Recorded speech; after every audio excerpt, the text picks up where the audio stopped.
patriotism, and I really appreciate every single one of you being here and showing that support and meeting some new people. We've got an incredible list of speakers tonight. Tonight I have the privilege of introducing Jack. He'll be up here. Jack Coleman is running in the 59th State Rep District right now. He's going to be the MC for the night, so he'll be introducing everyone this evening. But I first want to start off with something that I'm going to be doing real quick. And I want to introduce somebody special who I'm going to be doing. Actually, I'm going to get this chair out of the way real quick here, so we don't have to sit down here. You want to come up? We'll go ahead and do this right here. I'll give you 2 minutes and explain what the term limits is. So my name is Jeff Tillman. I live in Fremont, and I work for my son in Grand Rapids at his house, so you can imagine my nightmare. And what I do is I contact candidates all over the United States and ask them if they support the effort to term limit the U.S. Congress. And it's a huge momentum rolling that way. It's polling amongst Republicans at over 85.2% of voters want this. And you see that it's not the new people coming in that create the problem. And the problem is some of the older, established, well, can I say swamp developers, have got us in the pickle we're in. And we need to get these seats opened up. And I had been talking with John, and we met again down in Florida at an event down there. And he said, I'm ready, I'm on board for this. And so I brought our term limits pledge. And if you would be so gracious, and anybody can witness that you feel you have a lot of comfortable, yeah, we could get them all on. Yeah, I know. I can't hide from this now, right? Yeah.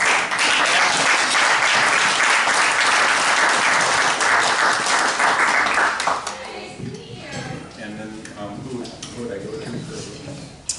Let's see. We'll go to... I never saw it. You never saw it. I'd like Brett Butler to witness this, if that would be great. Brett, if you wouldn't mind. Thank you, John.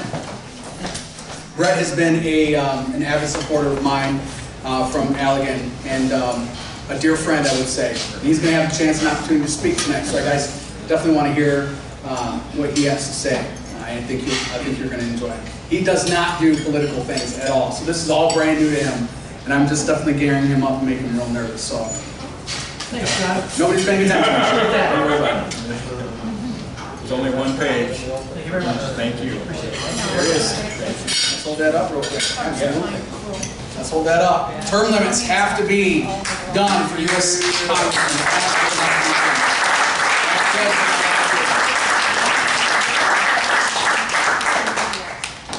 Thank you. Appreciate it.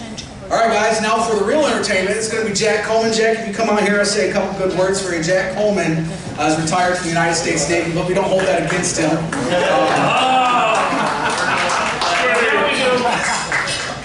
Jack's been a good friend of mine and kind of a mentor when it comes to doing a lot of these political things and just kind of steering me and guiding me in places that I don't necessarily want to venture, but he gives me a good swift kick in the butt when I need to.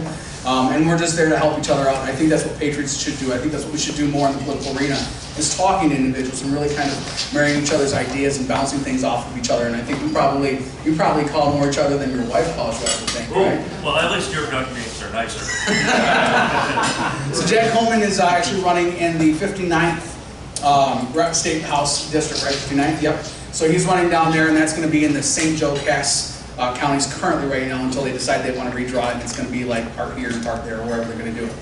But Jack was kind and gracious enough to go ahead and MC and introduce a bunch of our speakers tonight. So without further ado, Mr. Jack Coleman.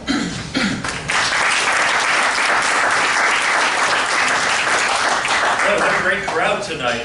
As John said, over the last few months, we've become real good friends. But he put a lot of pressure on me. All the guidance I gave him, if it doesn't work out for him, that wasn't my fault. You can tell a lot about a candidate by the people that are surrounded by him. I got a chance to meet a lot of you, and this room has got to be packed with the most conservative patriots I've seen in a long time. And that goes to show what kind of person John is, to attract such good people.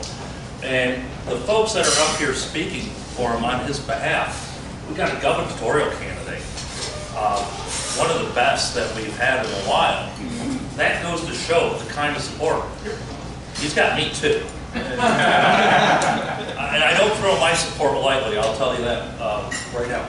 But over the time that I've gotten to know Jon the last few months, he's a man of character, he's a man of his word. I can't say enough things about him. But do we have any sailors in the audience? Okay, don't hold the Marine Corps thing against him. He's recovered. But the first guest speaker I would like to introduce tonight is our gubernatorial candidate, Ryan Kelly. Ryan, I've gotten the chance to talk with him a few times, met him this evening, of course. One of the things that I look for as a military leader is not only can somebody identify the problem, we all can all see the problem, but the true person to get things done are the people that can identify the problem, come up with a solution, and enact on it. I see that out of gubernatorial candidate Ryan Kelly. I see that out of Jon Rocha. And before I take any more of his thunder away, I would like to introduce you all to Mr. Ryan Kelly.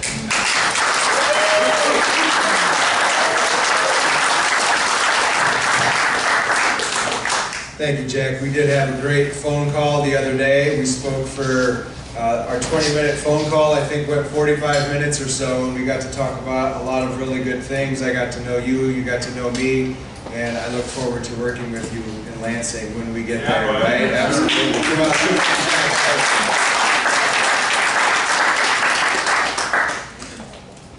Jon. Yes, this guy here. I want to share a little bit of a story that just recently happened. This whole mess that we're in right now, we're starting to see more and more people show up at school board meetings, county commission meetings, really to get our voices heard. I was at the Kent County Board of Commissioners meeting that took place at DeVos, that's right. In their large banquet room, they had the whole thing opened up. Tons of people in there, chairs all over the place. And I'm kind of walking around, talking to a few different people, and all of a sudden they call number whatever it was, right? 30. Number 30. Not that you were, paying real close attention or anything like that. Wow, that's a good one. Yeah. Do you want to come up here and give a speech? Tell them what they said, because it was really good. But you gave such an amazing, inspirational, not scared, not backing down, letting these people know where we stand as the people, and you got that whole place fired up. Yeah, buddy. That's what I'm talking about. Yes, sir. And as everybody was cheering and screaming, I ran right up to you there. I didn't even know you were there, right? I mean, this is your district down here. You're up in Kent County giving it to them up there, right? That is fantastic. And we've got to know each other so many times at different events throughout all of this whole process. You've been a huge supporter of mine, reciprocated, and you're an amazing guy. So everybody here tonight, let's give it up for Jon here.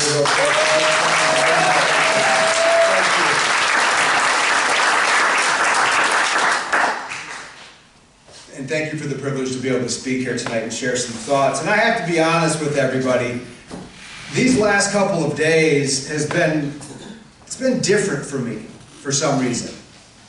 Because we're truly at a crossroads in America. And I know that we are, because that's what I've been sharing on my message the entire time I've been out campaigning around the state of Michigan. I announced February 1st of 2020, the same day that the Democratic Governors Association put out this huge hit piece on me. I'm like, sweet, I'm a threat to y'all right out the gate.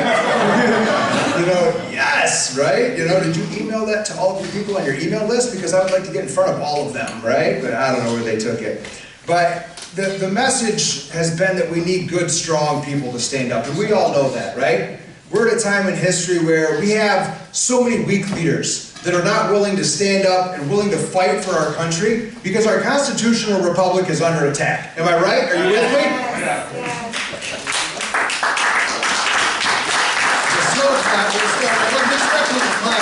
That was good. It's sad to see where we're at. So many people that are refusing to do the right thing, because this is really a battle of right versus wrong, right? This is not Democrat versus liberal. This is not right versus left. This is truly a battle of right versus wrong, good versus evil. We're in a spiritual battle right now.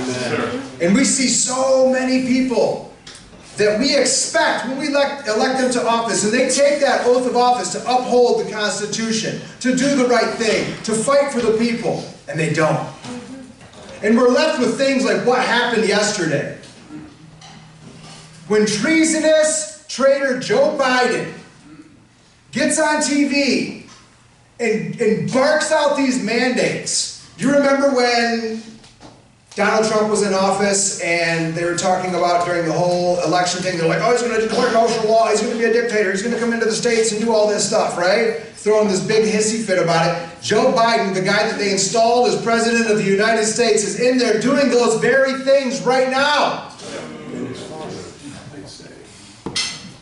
And I was thinking to myself yesterday, so yesterday I would just share my day with you. I got up really early, I'm a real estate broker, so I went to a little class that they had that they were making me take for continued education. Then I was at the Kalamazoo GOP. I see some people that were here yesterday. Jamie, where are you at? I go, yes, there you are. Good to see you again, as always. Yeah, there was somebody else here too. She just signed too. Where's she at?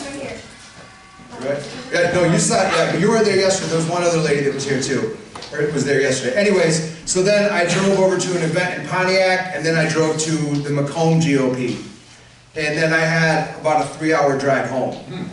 And I'm thinking, and I'm contemplating, and I'm like, all these things are playing through in my mind, and I'm thinking about Nazi Germany, right? Where a guy like Hitler starts doing all of the same things that we're seeing happening here in America right now. And America, as a country, as a government, came together with other governments around the world, and they said, nope, we're not going to allow this to continue. It's gone on long enough, we see your plans, we're going to step in and we're going to end it. And that's exactly what we did, right? We had good, strong patriots, a patriotic America that stood up during World War II, and we said no to fascism. We said no to communism.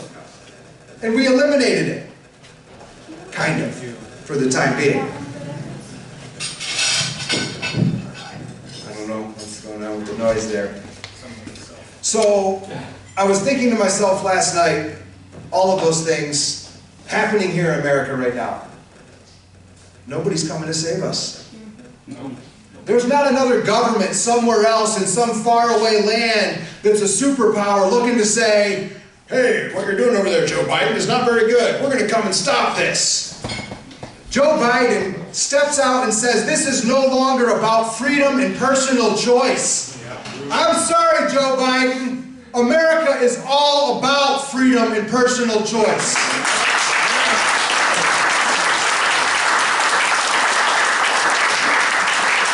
That is the very foundation of this country.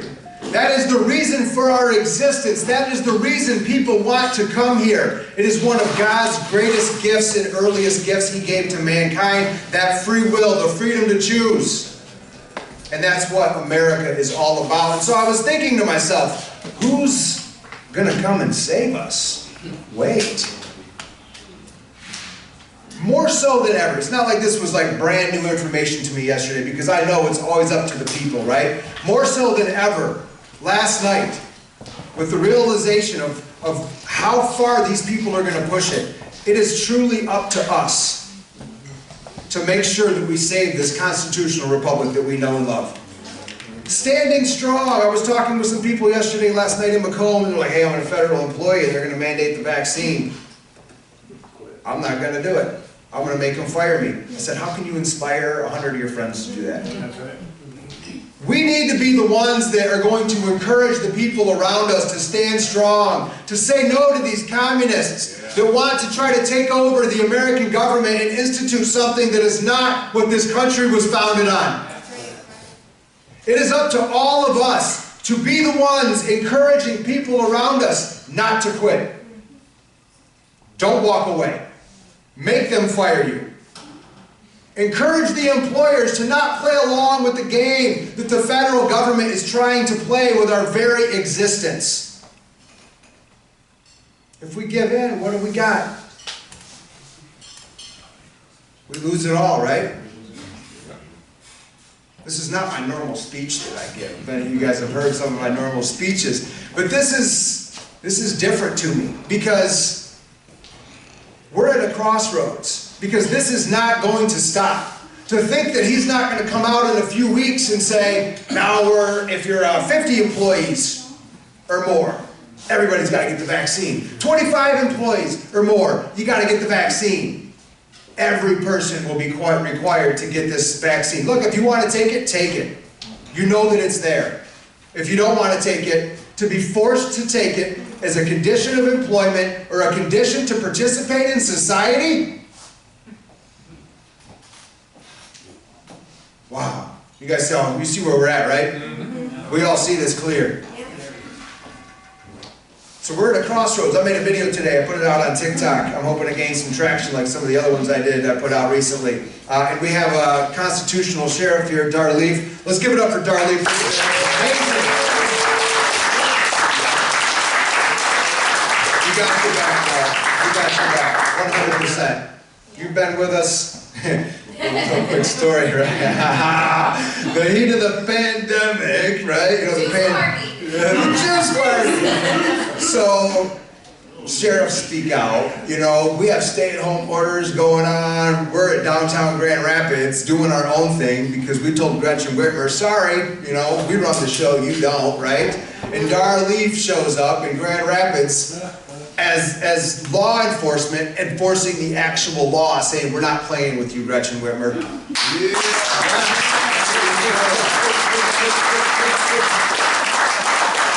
Now you distracted me, Dar. I don't know the story that I was getting at. It was totally worth it. We were standing up last year. The Supreme Court agreed, didn't they? They did. Absolutely they agreed. And I think that, and we hope that we can count on our Supreme Court. Oh. We're going to take a bottle for that one. All right.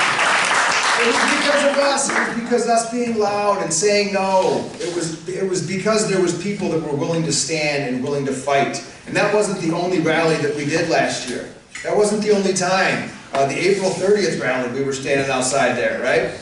Second Amendment, all on full display and everything, right? Oh, they didn't like that. Oh, they didn't like that. I loved it, right? Right, Adam? So I don't remember where I was getting at before I dragged Dar into this whole thing, right? Good law enforcement. Oh, that was the TikTok video. So I asked the question today. I said, look, we back the blue. We fly the thin blue line, right? We have back the blue rallies. And we do. We want law and order. We want criminals to go to jail. We want to do the right thing for society. And I did ask a question today on that TikTok video. I said, there's something that's happening in America right now, and soon the blue is going to have a decision to make as well. Soon the blue is going to have to decide whether they want to side with the tyrants and the Nazis, or if they want to side with the people against the tyrants and the Nazis. And I'm hoping I get a couple 100,000 views on that video as well. Get some real good feedback, right? But that time is coming. And those are questions that sheriffs are going to have to ask themselves. And we know exactly where Dar stands. And we hope that he can encourage other sheriffs and other law enforcement officers and agencies to do that very thing. And to our military. Will our military really turn on us? Some maybe. Will they? I don't know. This is the crossroads that we're at. And so I want to be here to inspire other people around me to stand strong, to not back down. America is land of the free, home of the brave, because of the brave. And right now we need to be brave and courageous, guys. Right now. Go back to town. Go being scared and encouraging other people around us because they might not have the energy that I have. I know I got a ton of it. I've been doing this all day, every single week. And some other people have the voice as well to reach other people. So we have to be those strong ones. So I'm running for governor of Michigan because I know that we need strong leaders right now. I'm running for governor of Michigan because if we don't have people that want to get in there and shake up this system, we were just talking about the Department of Education. Ooh, that needs some changes. The health department, thinking that they can run around with all this authoritarian rule that they have. Y'all need to go packing, right?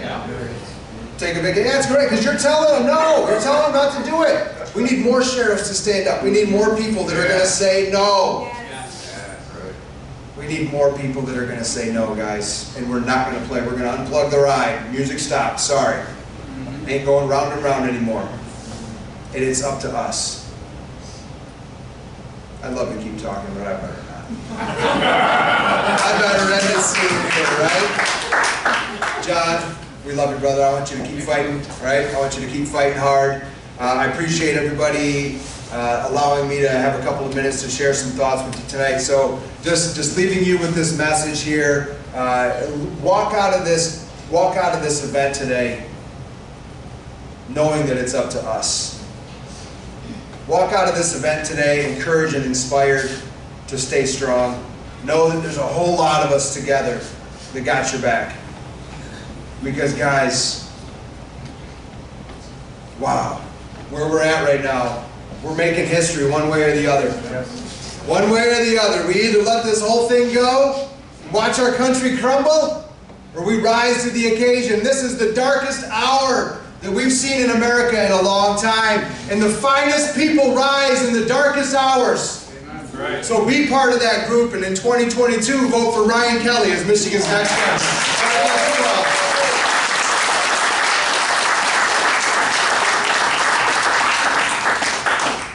Thank you, Ryan. Ryan brings up a really good point. No one else is going to come out there to save us. We have to do it. More times than not, I hear, what can I do? How can I get involved? Things like this right here. Get involved. Talk to your neighbors. Hey, neighbor. What's that? We have great people out there fighting with it. Ryan, Dar, John. We're organizing a team. And I talked to John, I'm allowed to say this. Hey, John and I are going to share the same endorsement of Mr. Ted Nugent. Ted Nugent is a fighter. He's one of the biggest loudmouths in the country, right? September 17th, a week from today, we're going to have the world's biggest, most exciting Constitutional Day celebration in Centerville, Michigan. Ted and Shemaine Nugent will be there. John will be there. We have Jan Morgan from Fox News, who's now Arkansas candidate for senator. Gunner. And she's been known to carry it once or twice. But we scoured the country for these candidates. We have a lady coming from Alabama, Jessica Taylor. We have a gentleman coming from Virginia. We have Michigan candidates, Mike Detmer, myself, John. We're forming a team, a coalition centered around Ted Nugent and Shemaine Nugent, some of the biggest fighter conservatives in this country. And one of the things they did is I reached out to Ted and said, Ted, hey, I'm in Southwest Michigan. This has always been a conservative red area. But I'm hearing too many times people saying, I'm not going to vote because it doesn't matter anyways. Well, if we don't go out to vote, then no change is necessary in the future. So, despite what's going on, despite how John's fighting for the audit, we need to keep doing our thing and getting out there to vote, talking to our neighbors, and doing the right thing.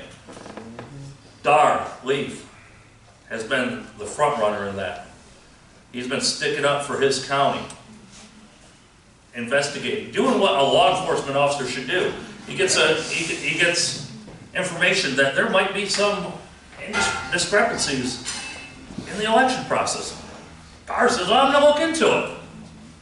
You got a little bit of hassle from that, didn't you? Just a little. But the question is, everybody in this room, most of us voted for the Republican candidate Donald Trump. What if those roles were reversed? And someone said, hey, we want to investigate that election. We want to look into it. Everybody would go ahead. You're not going to find anything, right? No, exactly. Why are they afraid of an investigation? You know why. Exactly. And so the people like John and Dar fighting for that. And what do they like to do? They like to shut you down. They like to humiliate you. They like to put pressure on you. They like to scare you, threaten your family. But you got people like Dar that says, I ain't scared. I got a police force behind me. Dar, thank you for everything you've done. I would like to introduce Dar as the next speaker.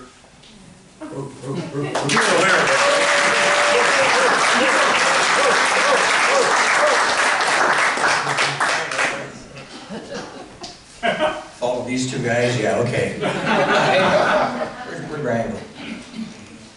He left here, you were. You had to take off. Politicking, good. No, All right. I've got his keys. Oh, you got It's not going in. it. He ain't go far. Might be running. You guys remember the Peanuts? Yep. Yeah. The Christmas one where they had that little itty bitty Christmas tree and they, Snoopy had his doghouse all decorated and all of a sudden this big mob goes on up there and you can't even see the doghouse, and when they walk away all the lights are gone there, then they made this beautiful tree. Folks, that's what you guys gotta do when you gotta get out and support your candidates. John right here, you guys like John as a candidate or not? Yep.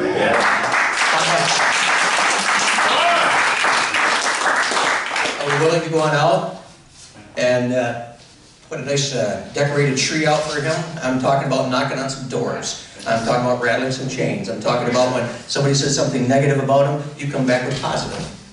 You gotta do that because they're awful good at throwing mud. Yep. They're awful good at fighting. Oh, you're looking bad. Didn't mean to shake you up with that mud comment, right? They're awful good at trying to paint a picture of what you're not. I've met him a few times, I can tell right away his character is, he's a good man.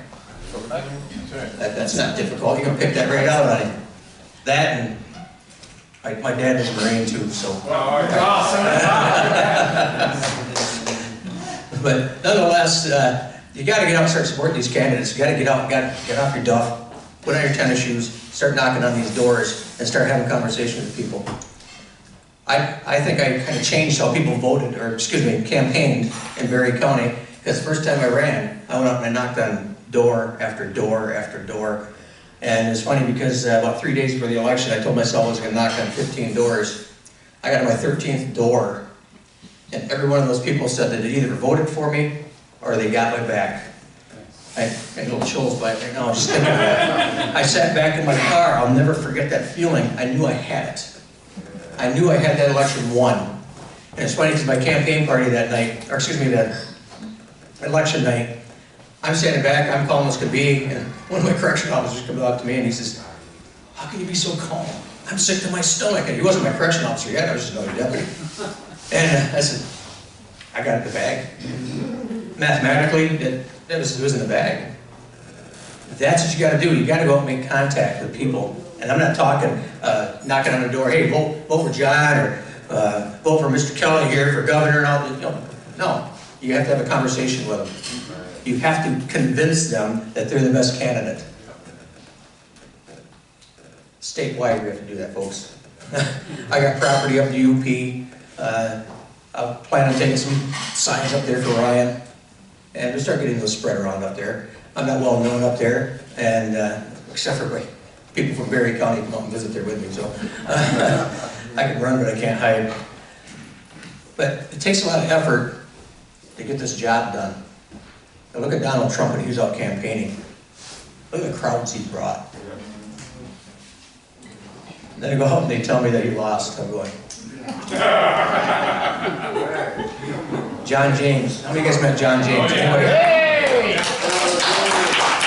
John James for governor. I had the honor of meeting his mom and dad. And his mom reminded me of my mom. I think she had a wooden spoon in her back pocket. But you want to talk about an incredible family.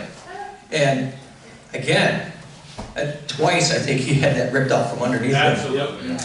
You can't tell me. It just didn't feel right, you know. And you know, I got those little spidey senses like everybody else. I've been in law enforcement a long time. I know when something doesn't look right. And you guys are not stupid either, are you? The problem we had is, just like they said, if the roles had been flipped, you'd been hearing people screaming and hollering like they did back in 2016. Nobody did an investigation in 2016. Nobody did an investigation in 2000, 2004. The hanging Chads. Nobody did an investigation. Nobody did an audit on it. What's going on in Arizona? It's going on, and it's going on hot and heavy down there. These guys are doing an audit, and it's 120 degrees outside. You know, kudos to all of them out there. They're taking their time so they can get it right. What do you guys think the outcome's going to be? Ghost votes. Landslide. Yeah. 200,000 ghost votes. Maricopa, Maricopa. Why was there not an investigation by the FBI? They're corrupt. Yeah. Oh, Mr. Barr says, oh, there's not enough there to flip the election. No, but there was crimes committed. Right, yes. Federal and state crimes committed on election night. That's right. And nobody was prosecuted, nobody wrote a ticket. Why?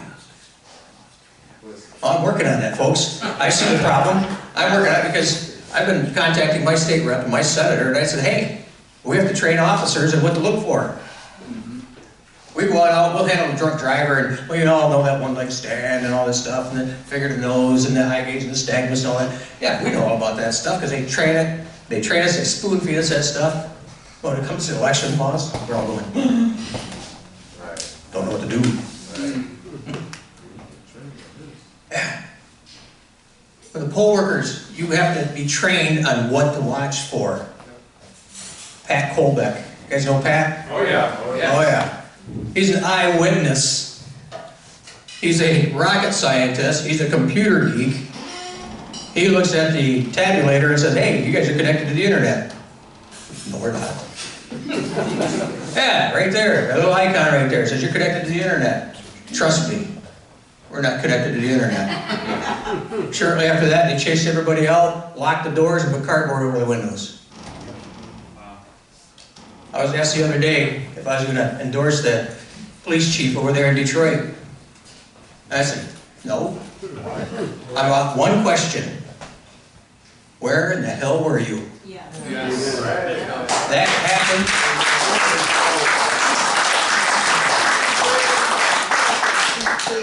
That happened in your backyard, and you didn't bring up your Bobcat, yank the doors off of that thing and send your guys in there and tape everything off so we can get an honest count in there?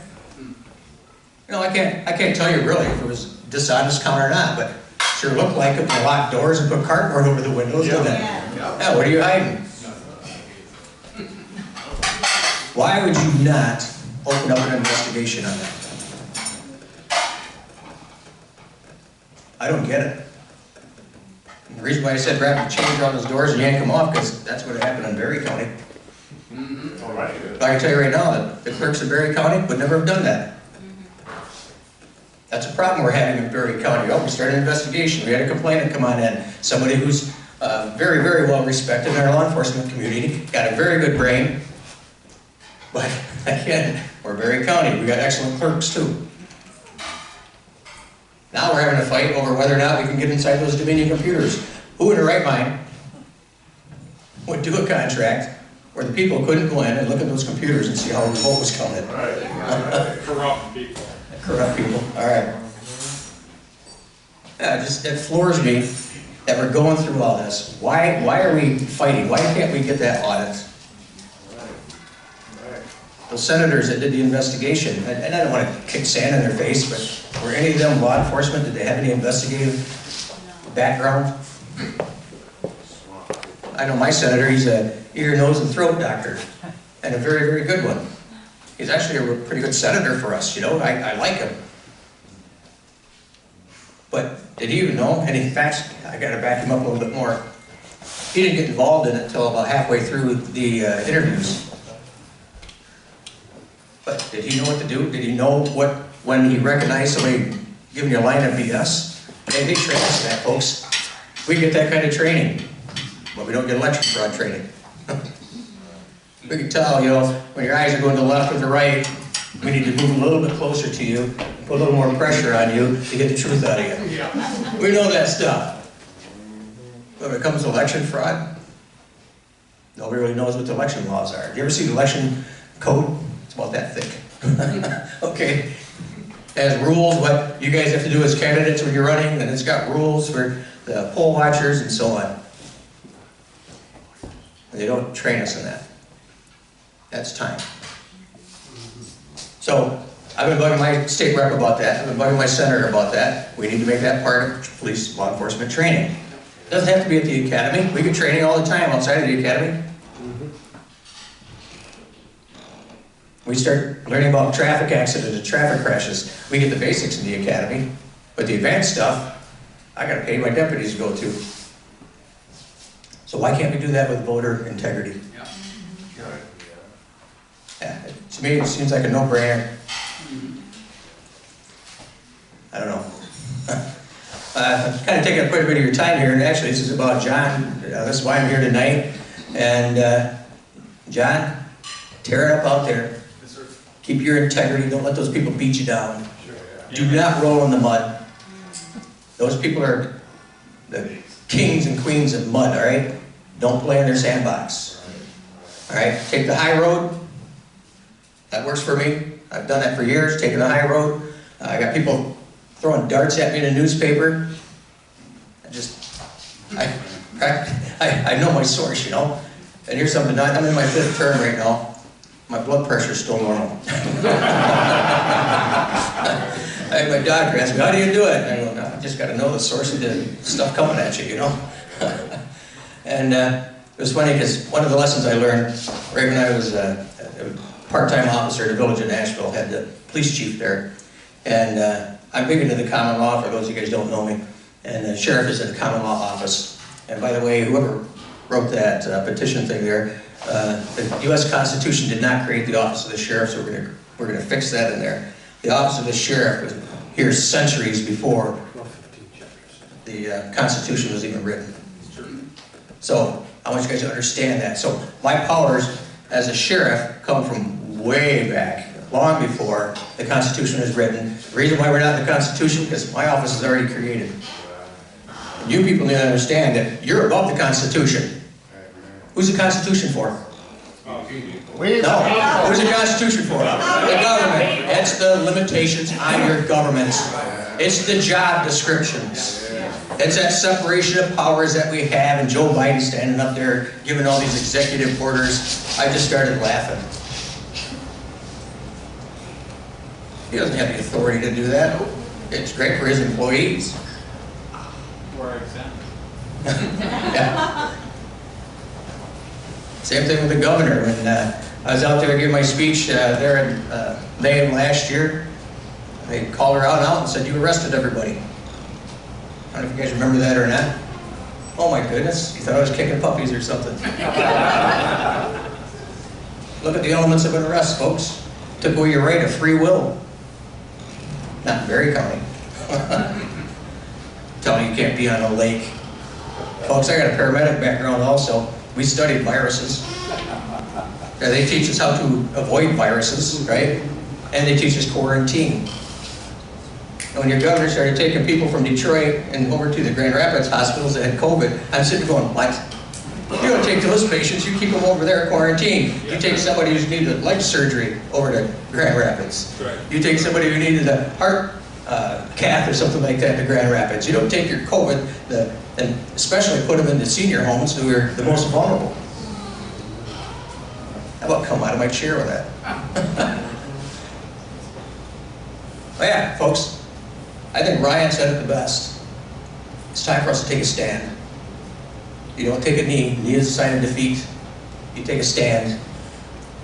When you drop down to 2 knees, that's when they usually put the gun to the back of your head. I just saw a video of it over there in Afghanistan. Boy, did we let those people down over there, didn't we? I got all kinds of questions about it. Is China really coming in? You know, it just goes back to China flipping votes for us, and then you have the first stimulus bill we had is $1.6 trillion, and we got our own representative, was Huizenga, who was on YouTube screaming and hollering saying, we're giving $174 billion to China. I'm going, well, yeah, pretty cheap labor for flipping votes. Why would we give that to them? They're being accused of something, now you can do this, and of course, now me in the law enforcement line, I'm going, oh boy.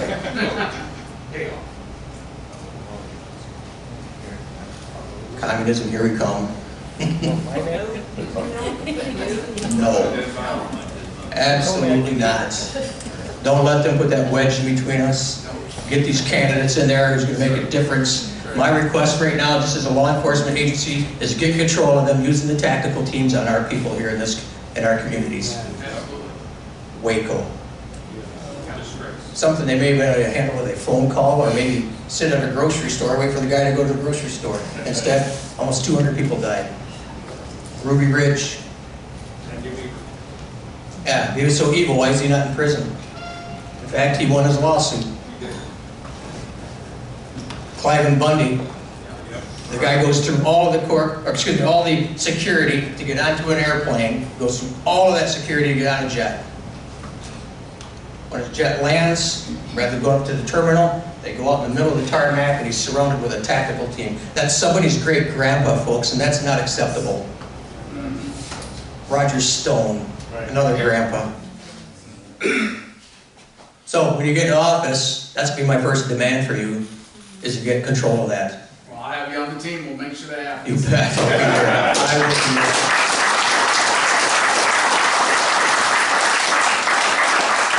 I told my guys, because we have a tactical team, we started getting it going when all these schools started getting shot up and factories were getting shot up. So we thought, oh, we better have something so we can go on in and respond. And I told them, I said, if it's something you can handle with a phone call and you use a tactical team, the team's gone and you're fired.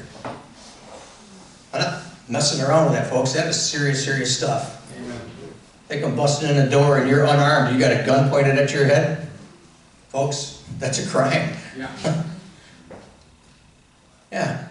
We've got carried away with that stuff. And we're looking for you in change to get that taken care of. Thanks, sir. Why it's not done at the state level, I don't know. I just feel let down by our state. They're closer to us than the federal government. And real quick, when you start talking about this defund the police, they want to defund it so they can bring in their federal law enforcement. Not going to happen. Nope. I think people are wising up over that. And the bigger government gets, the further away it gets from us, the people. That's right. Yep. So, I'm done. I've talked your ear off enough. Get on out there, let's tear it up, let's knock on some doors, let's get some information out about these guys, and we got to sell this, and we'll take this back. Yeah. Keep positive, folks. Keep that chin up.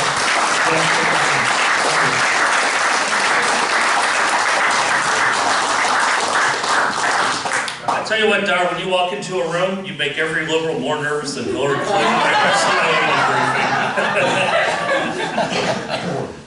Dar brings up a really good point, talking about the law enforcement aspect. Liberals, if we listen to them, are telling us what they're going to do. They're not hiding it.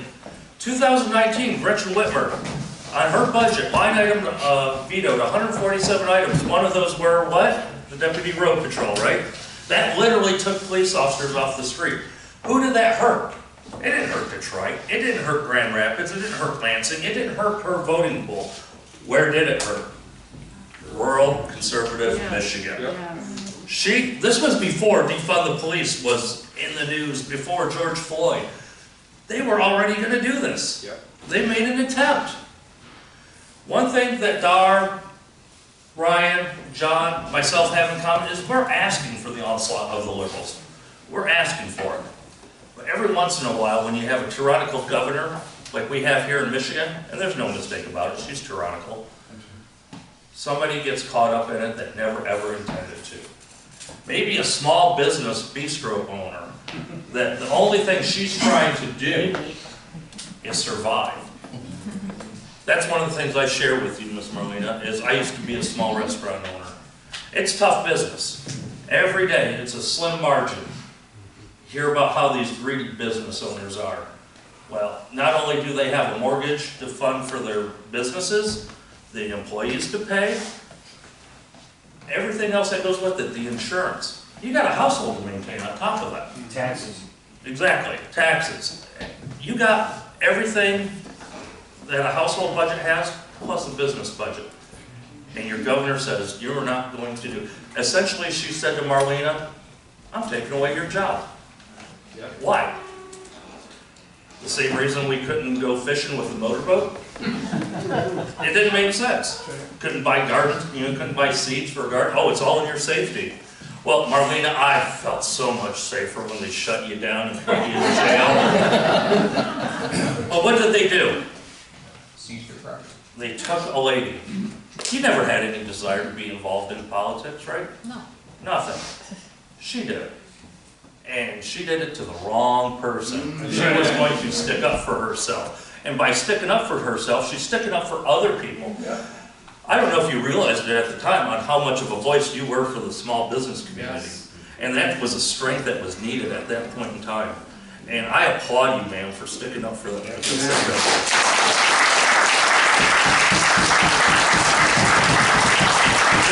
what we need more of. We can't be afraid. Conservatives in the past have always been too afraid. I think you're seeing a new breed of conservatism coming out with John, Dar, myself. We're not afraid anymore. Go ahead, call us those names. I don't care. They don't care. Marlena, would you please come up and share some of your story with us, please?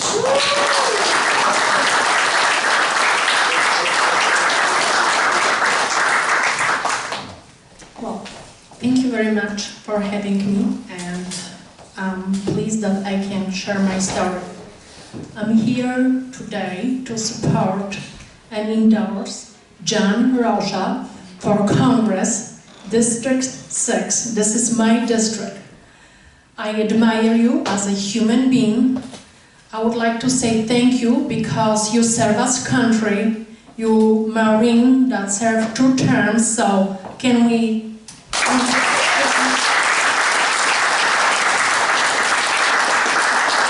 also have experience in leading when he worked in manufacturing business, that he can bring people together from different stages and backgrounds to reach the goal that we should achieve. So he's the candidate that he's got already experience that he can bring in the future for the Congress, District number 6. And I would like to share my personal story about me and Jon. Jon, he reached out to me. I mean, he supported my business. Him and all the patriots that he is involved with. He stood up behind me because he knew what I was doing was right, which is I stand up for life, property, liberty, that the government cannot touch.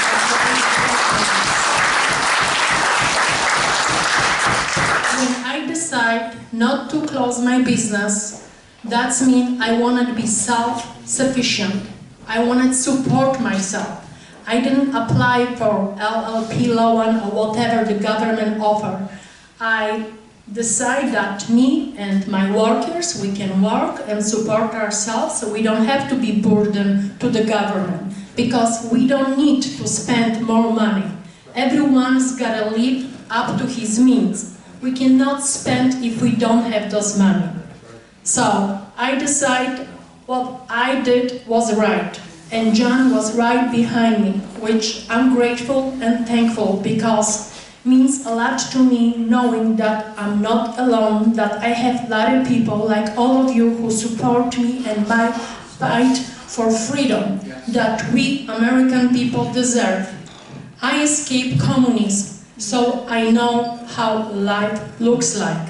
And what we see right now, this is exactly what I experienced in my country.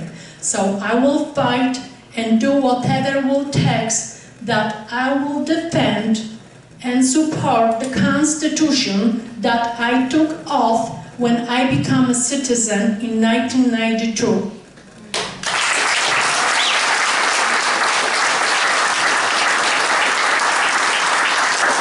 Going back to Jon, he was right behind me. He is the one who organized and created the GoFund page for me. I know it's not what I wanted. When he approached me, I say, no, Jon, I really don't want it. I think I can pay my fine and do what I can do, and I'm gonna be fine. But he approached me, no, you don't understand. He's got experience, like with Angela Rigas and other people who already were fighting and had a legal battles that they have to, go through and pay for. So I give Jon the green light, which I'm so very grateful, because as you know today, I'm able to fight and have a legal defense that will fight for this country and all of us. I will go whatever will take, Supreme, Federal. I'm gonna keep fighting. I will not give up. And this money, some people, they criticize me that I took the money and I ran. No, I did not run, and this money, what I achieve and get from all of you, I'm using only and specifically for this fight we do, which is fighting for freedom for American people.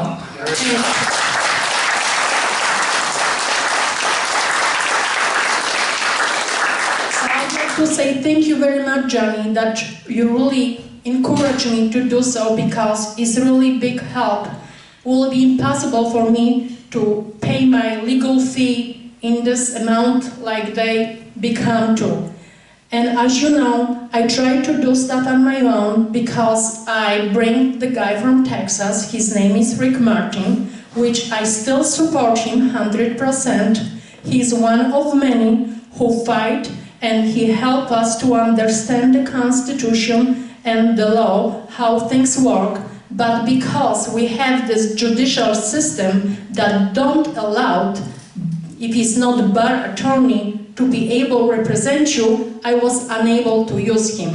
As you know, when we had a hearing, they put him in jail for 35 days. And I spent 5 days. It's another restaurant in Lakewood, Chop House. The same thing they went through like I. And they don't have a bar attorney that they represent this restaurant. And was okay, but was different judge. So you see, this justice system is so corrupt, they do what they want to do. So what happened to me on March 19, John and his Patriot group, they have scheduled to come and support my business to have a breakfast. Well, as you know, when I left my house, I get arrested in the front of my house. This was ambushed. I have 8 police cars who follow me, and I don't have the police from my district arrest me. They bring police from Kalamazoo area. This is the only state police they were able to reach. As you know, the assistant general, she was looking for the state police, and no one will participate because it was civil matter. So they don't have no rights to come and arrest me. But in the end, she found those 2 sergeant and lieutenant from Kalamazoo area, which they arrest me in the front of my house. But going back to John's stories. So when they arrest me, John, he's the one with all his patriot groups. They follow me to Ingham County. When they put me in jail, I had a hearing. John was there at the hearing with all of his people. Also, he reached out for my legal defense because I had a Rick Martin lined up, and he reached out to my husband and says, we have to make sure that you will have a legal representation, because I don't think so they're gonna allow Rick to represent her. So Marky says, okay. So John reach out to the trustee, and they bring on the board Robert Becker, who is my attorney.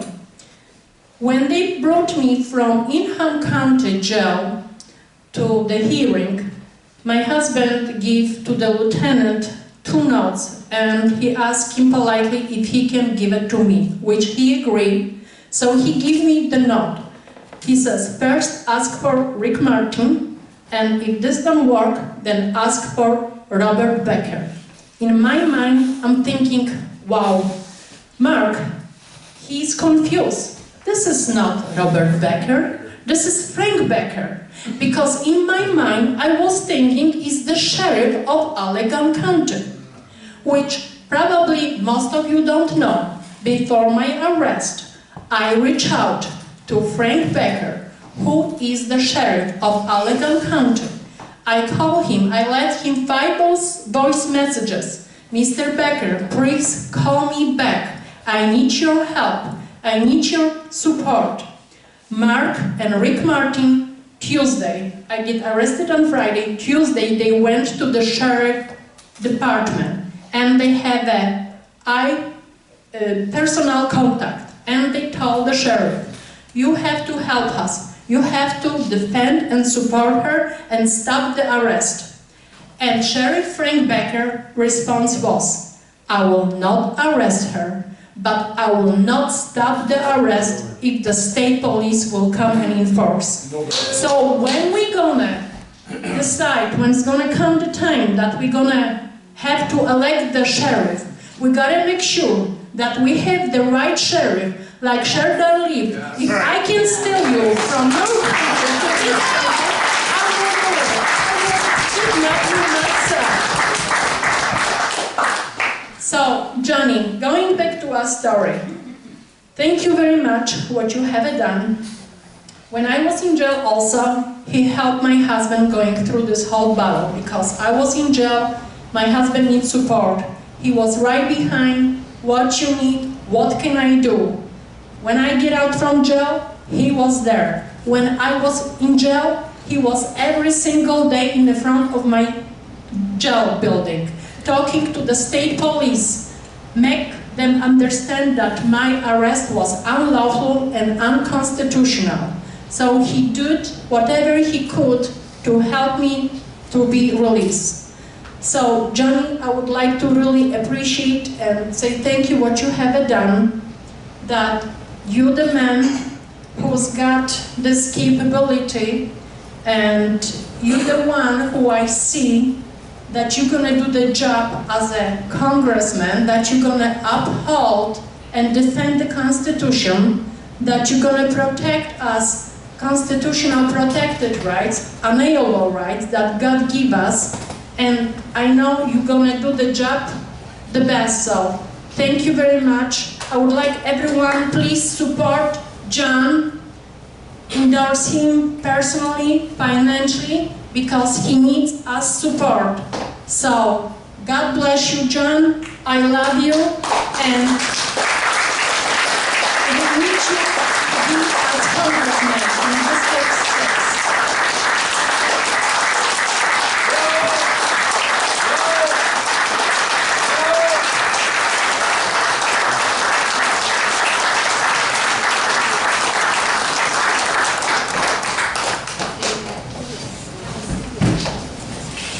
Say to that.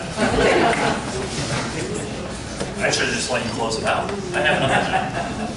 What I want you to take away tonight is we've heard from several people. You've heard from myself. You've heard from Ryan, the sheriff, and Marlena. What you have here is a candidate that's already acting like your congressman is. Yes.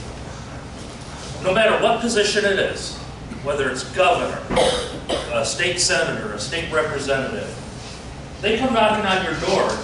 Don't ask them what they want to do. Ask them what they've done. If the answer is nothing, I'll wait for the next guy. I want you to take that away. And that Jon is already working. He's already fighting. He's not looking at making the strong contacts in D.C. and working and fighting for those people. He's going to the small bistro owner. He's going to people like you and me. And if that doesn't say anything... And he also go to all those school board meetings. That's right. Yeah. I forgot to say because I wanted to see that. I think you guys are because, no, Jon, he's not the kind who talk what he does, but he goes to all those school board meetings that he try to fight and protect us children.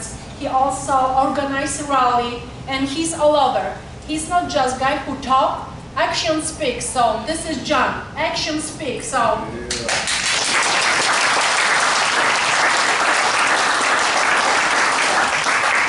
How much you pay her? Wow, that's good. All kidding aside, believe it or not, most endorsements you have to pay for. That's a true statement. That's one of the nasty things in politics. So when somebody starts getting endorsed, ask them how and why. It might be from somebody that they've never even met, just a little donation check. That's the nasty side of politics. Jon's not doing it. I'm not doing it. Every single endorsement that Jon's got is because of the job he's done. Let that be a lesson, or I shouldn't say a lesson, but let that be a point home. Who's he really fighting for? Now that I've blown up his head bigger than it could possibly be, I encourage you, please, there's some envelopes on there, 5, 10, 20 bucks. John, I'll be making the first donation tonight for 20 bucks, please. Help him out. You know, basically for every $10 we put in, that can reach up to about 12 people. That's how we can get the message out. John's not about money, so he's not going to ask you for money. I am. I'm going to ask for a job. But it costs to print out the stuff. That's just the bottom line when running a campaign. It's expensive. Radio ads expensive. TV ads are expensive. So if you can support John, write him a check. Throw a few bucks in there. Every little bit helps. I'm going to turn it over to John. It's been a real pleasure speaking with you folks tonight. And I hope you have a really good evening. And let John hear from him from the first hand.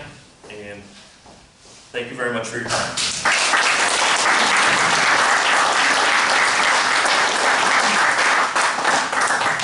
Well, before I actually get into the speech and the meat and potatoes, which you guys all came for Marlena, not for me, and thank you so much. Your words are wonderful and incredible. I do want to introduce two people real quick. Nevin Cooper Keel back here. He is actually running for this district right here, the 80th State Representative District. He's actually fighting. I heard some good encouraging words with the county commissioners yesterday that he was doing. This guy's a fighter, he's a patriot, guys. This is somebody we need to support. We need to support more people like this. So, Nevin,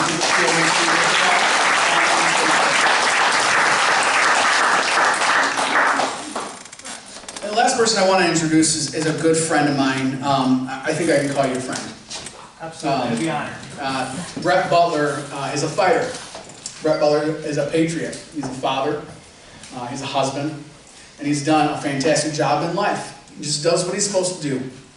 You know, you grow up, you earn yourself your degree, go ahead and get a job, you work hard, you raise your family. You do all the things right. And he supported me from the beginning of this campaign. We had lunch up there in Byron Center and sat down and he goes, how can I help you? I need to help you. I want to put everything I have behind me. And I'm not going to tell you his story. I'm not going to tell you why he needs to be here. But I absolutely love you, and I'm glad you're here. He's not a political guy. He doesn't do speeches. But I absolutely wanted him to be here to close this out before I speak, because I thought it was important that you guys get a chance to hear the importance of life and how fragile it can be. And so with that, Brett, if I could please have you, sir, speak up here at the podium. Mr. Brett Butler, ladies and gentlemen.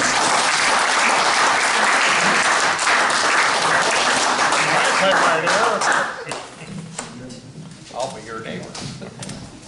Well, as John said, I'm not political. I'm not a speaker. I'm not nearly as polished as this hard audience to follow. But I would like to share with you my story. I am a husband, my wife Lisa over here, my son James, and I have 4 other boys that make our proud family. We live here in West Michigan. I live in Dorr, and John presented a very moving story from the very beginning, and so I was grateful to follow John and try to throw everything behind him that I could before life changed. And so, you know, about 2,000 years ago, Jesus was working to cure a man who was deaf and had a speech impediment in the area of the Sea of Galilee.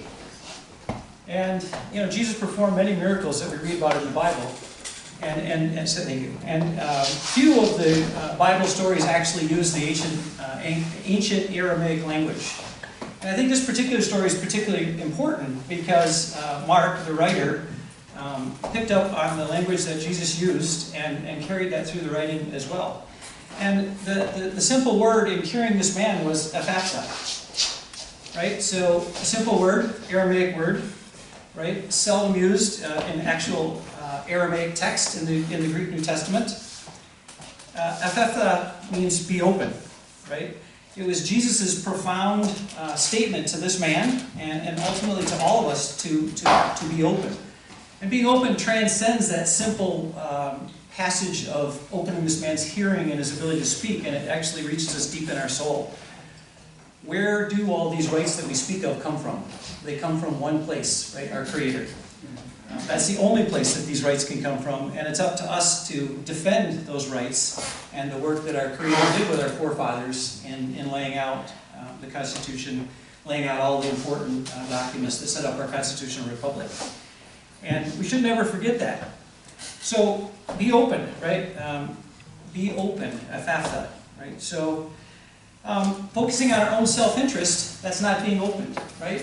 Focusing on our own self-interest, focusing on the things that are solely important to us, right? That's the sign of a sinner, right? We are here to do God's work, not to do our work, right? God's work is to protect our constitutional republic. God's work is to protect the rights that He's instilled in every one of us through birth. And that's why we're here. And we should never forget that. Because God will give us the power. God will give us the strength. God is working in you, John. I see it every day. Right? God is here to make sure that we are able to stand up for ourselves and defend what we are working to defend. A scant 12 weeks ago, my life changed in an instant. I thought I was living my best life, right? I was healthier than most people my age. I was able to physically push myself to extraordinary limits. I worked 60 to 70 hours a week at my job. I played as rough as the boys, right? I went to church on Sunday. I was living my best life. On Friday, June 18th, everything changed. I found out there were two things growing inside me that day. One thing that I chose, and one thing that I didn't choose, right? My faith, I've chosen since birth, and that's been growing steadily in me since. And on that day, my faith received a turbocharge, if you will, because I also found that cancer is growing in me. Cancer's been growing in me for many years. I had no symptoms. I had no idea. I was living what I thought was my best life. I choose my faith, right? I choose to have my faith grow in me at a pace that I have never experienced before in my life. I'm here in front of you today because God is giving me the strength to do so. God's giving me the words. John, you know I have a Facebook daily chronicle of my journey, right? God gives me the words for that journey. I couldn't come up with those words, right? So I have this new lens in front of me, right? This new lens that says, 60 or 70 hours a week, a mile-long list of tasks to do, right? All the things that at one moment in time seemed important that are no longer important. Important are now the relationships, right? Important are finding good men like John to support and make sure that we move them forward in representing us. Right, on the flip side, I have this cancer growing inside me. What is cancer? Well, cancer is me. It's not a virus. It's not a bacteria. Right? Cancer is me itself.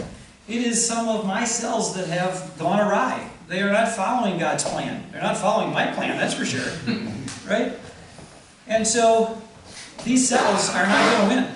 Right? These cells are not going to win. I'm going to fight, and I'm going to fight, and I'm going to fight more. Right? So, which do I choose to follow? Am I going to let cancer define me, or am I going to let my faith in God define me? Right? Just like you, John. Right? You face tremendous adversity, and you're going to decide what's going to define you in your campaign, and ultimately your successful election. We here have the ability to help John move through that. Right? Afafta, be open. My faith is being tested like never before, right? I have fear, I have doubt, I'm scared to death, right? I'm scared for my family. I have insecurity, uncertainty, right? In this inferno, though, I have my friends and I have my faith. To see that that inferno forges my faith and doesn't burn it up. And that's my goal, right? That's our goal for John, right? On the flip side, I've got this cocktail of poison they're pouring into me, right? 3 days a week, continuous chemotherapy that they're pouring into me, right? This cocktail to try to beat this thing they call cancer. That is a distraction that I'm going to not allow to define my life, right? We have two choices when we're confronted with a fight for our lives. And make no mistake, this republic is in the fight for its life. We need men like you, John, and we need men like you, Ryan, and Sheriff Leaf. We need men like you to lead us through this fight of our very existence as a republic. We can turn to God or we can turn away from God, right? And so how we carry ourselves in this fight is critically important, right? We need to be warriors of God and for God, and not warriors of ourselves and for ourselves. And in that, God will stand with us and we will prevail. Right? To my last white blood cell, I will not give in to this scourge within my body. Right? Yes.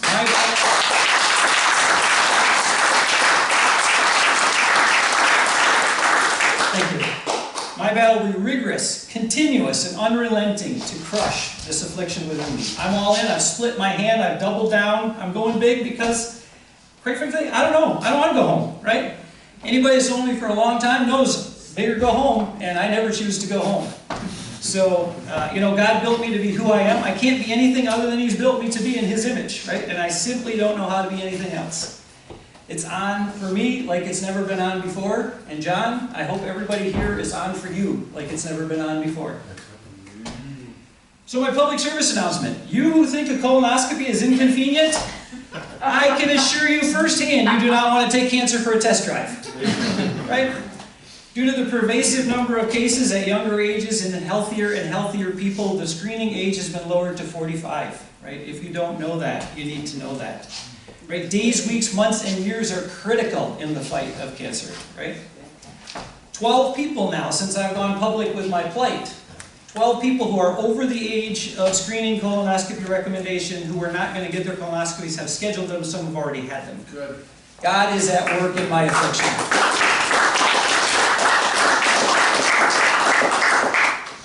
I want to ask you, are you truly living your best life, or are you living the best life that you thought that you were living? Are you living your life to the fullest? Are you managing what is your life or who is important in your life? Are you fulfilling His purpose for your life? Right? Suddenly everything on that mile-long list is gone. Right? Making sure the moles were dead in the lawn. Who really gives a rat's butt? God is at work. God has worked diligently through me, right? I've never felt God's presence like I feel God's presence today, right? In calling me to witness, calling me to represent my faith, calling me to share my medical journey so that people will follow, right? It's been said that you'll never get anywhere running away from something. You have to run to something, right? So what are you running to? John, what are you running to? I'm running to this republic. That's what I'm running to. Absolutely. Everybody should be running for this republic, right? So, build resiliency in your personal life while you can, right? You don't know when you're going to need it. I thank God that I am healthier than most people my age because I am going to battle this cancer like it's never been battled before. And because of my health, I can do that, right? That's because I have that resiliency built up, right? Think about working for others, right? Is your greatest moment when you receive something, or is your greatest moment when you can give something to someone else? I hope I'm giving you something tonight, right? Something that you can take home with you, right?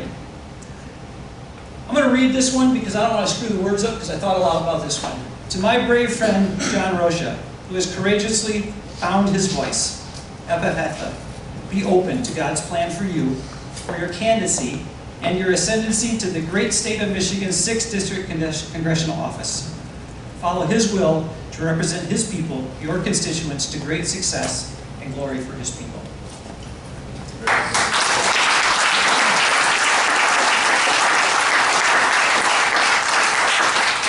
Many of us who are not living our dreams because we're living in fear, right?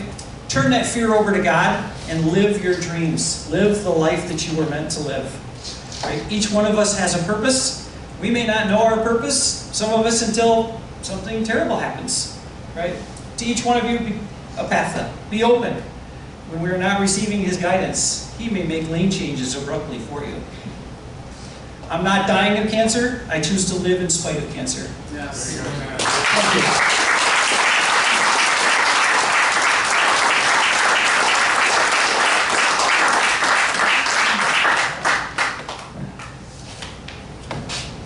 Brett Butler, ladies and gentlemen.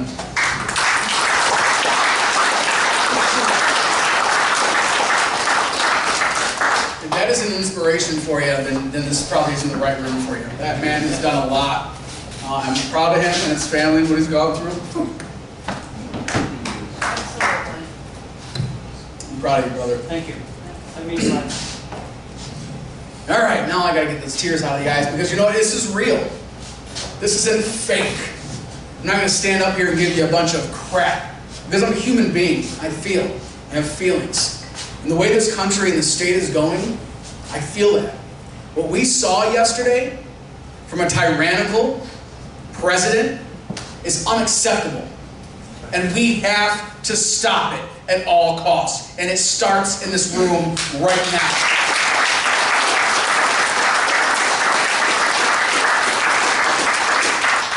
for the longest time, I've sat on the sidelines. I've been very complacent with my life and just voting. Sometimes I don't even vote.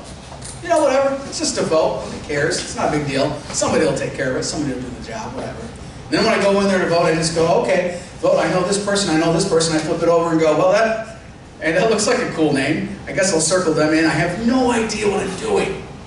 We've all been there. We've been complacent. And this is where we're at in this country today. From our local all the way up. We've become complacent. But you're seeing the rise of a revolution.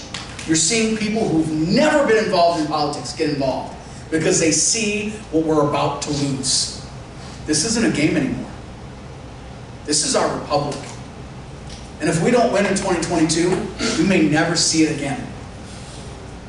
And I hate to be the guy of doom and gloom, but this is a fact. This is real. And I want you guys to know how important that is to me. That's why I decided to jump in this race. A lot of people ask, well, why did you choose Fred Upton? Of all people, why did you choose an incumbent who's been there for 34 years? And I said, well, prison rules say you walk into a prison yard and you find the biggest guy and you punch up, right? So why not? That's what I'm going to do. So I went in there, I punched up. When I announced my candidacy in March, there's probably 5 people in this room who knew who I was. That's friends and family. 5. I've been blessed beyond belief to have made great friends and patriots in this room that will go beyond my candidacy, will go beyond being an elected official. Marlena, Mark, your guys' friendship I'll treasure forever. And we do yours. There's absolutely no doubt about it. That we cannot find. I mean, I don't have the words to express how I feel about it. How do they say it in Polish? Pick it up. No, I can't.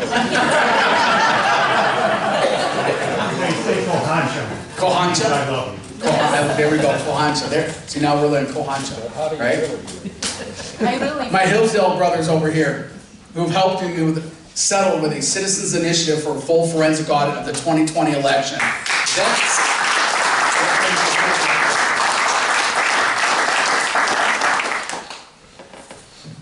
From Dave and Angela Regas back there, and Jason Long. There's so many good patriots in this room, and Brett Butler and your family. I'm so blessed to be a part of this. But this is just the beginning. Jack said it right. We need help. We need volunteers. We need people willing to go knock those doors. What are you willing to do to save the republic? What are you willing to do? Because I do remember these guys going out in the rain and doing door flyers with their kids. I think you conned the kids, I'm sure you did. Out in the rain. Jason was out there doing stuff too, except it was beautiful when we were at where we were, so it was beautiful Sunday. But what are you willing to do for the republic? Get off the sidelines and get involved. Precinct delegates, get involved in your party. Help support the candidates who will stand up to this tyranny and won't back down. That's how you can start getting involved. I need volunteers. I need your financial support. And I need your prayers. Because this is a battle. And not just a physical one, but a spiritual one. And I need your help. And I know you guys are here for that support. And I appreciate you guys very, very much. Before I end the night with the speech, I did want to go ahead and revisit this date 20 years ago. When we all went to bed. It was just another September day. I was on an aircraft carrier in the Mediterranean at the time. Thanks, Jack, for your voice. And for the ride, I appreciate it. We heard you needed a ride. Yeah. It was just like any other day. You know, I got up in the morning, and people went to work, did their jobs, you know, had their breakfast, kissed their kids goodbye and their wives and their husbands. Went to work like normal. And then evil took place on September 11th. And I'll never forget that. Never forget that. That is burned and etched into my soul.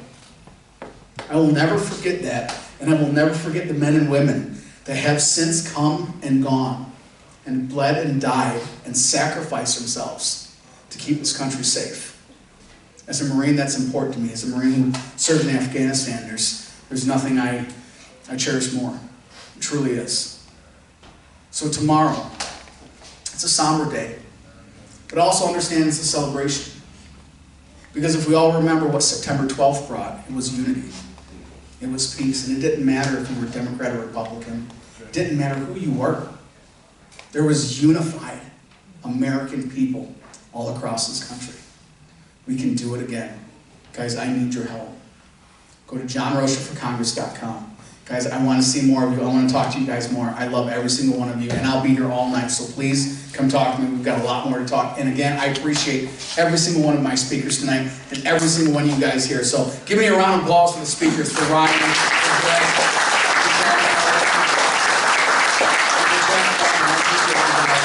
guys, thank you so much for coming out here and joining us. I hope the food was good real quick. There's my father over there. He did the food for you guys. So make sure Happy wonderful night, and God bless you all.